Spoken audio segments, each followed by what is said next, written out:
ప్రతి ప్రార్థన ఆలకించండి నా ప్రభువా. నీకు వందనాలు స్తుతిస్తున్నాను నా ప్రభువా. అవును తండ్రి, మొదటిగా నా తండ్రి ఎలా ప్రార్థించాలో మీరు నేర్పించండి దేవా. నీకు వందనాలు నా ప్రభువా. అవును నా ప్రభువా, సుందరి ఏ రీతిగా ప్రార్థించాలనైనా రొమ్ము కొట్టుకొనొచ్చు. పాపినైనా నన్ను కరుణించుమయ్యా. నేను పాపిని, నేను అర్హుడను కాదయ్యా. నీ మందిరంలోకి వచ్చినప్పుడు నేను యోగ్యుడను కాదని ఏ వ్యక్తి అయితే సుంకరి ప్రార్థించడం, అలాంటి తగ్గింపు ప్రార్థన ప్రతి ఒక్కరికి నేర్పించుమయ్యా. నీకు స్తోత్రాలు నా ప్రభువా.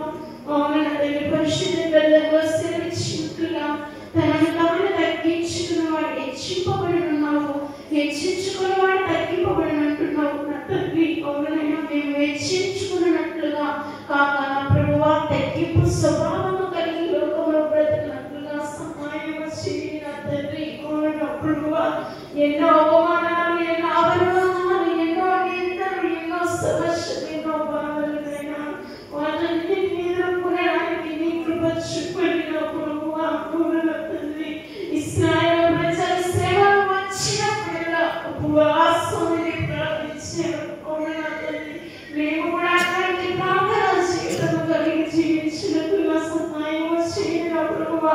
లోకం శాశ్వతమైనది కాదని, లోకంలో ఉన్న వాటన్నిటిని ఒకనాడు విడిచి వెళ్ళాలని మేము జ్ఞాపకం చేసుకున్నట్లుగా కృప చూపండి నా తండ్రి. అనునిత్యము కూడా మరణమంటే భయపడుతూ నా తండ్రి నేను నీ రాజ్యంలో ఉంటానని ఆశ కలిగి మరణము కొరకు నా తండ్రి కనిపెట్టువారమై సిద్ధపడు వారమై భయముతో బ్రతకనట్లుగా కృప చూపండి. అవును నా ప్రభువా, మరణిస్తే ఒక దినము నేను ఎక్కడికి వెళ్ళాలి, ఎక్కడికి వెళ్ళగలను, ఎక్కడికి వెళ్తానని ఆలోచన కలిగి బ్రతకనట్లుగా సహాయం చేయండి. ఈ లోకంలో డబ్బు సంపాదిస్తున్నాం కానీ ఆ డబ్బు వలన ఏ ప్రయోజనం లేదు. ఈ లోకంలో ధనమును సంపాదిస్తున్నాం, దానివల్ల ప్రయోజనం లేదు. ఈ లోకంలో ధనమును, బలమును, బంగారమును, వెండిని, ధనధాన్యములను సమృద్ధిగా సంపాదించుకున్నాను. ఒకనాడు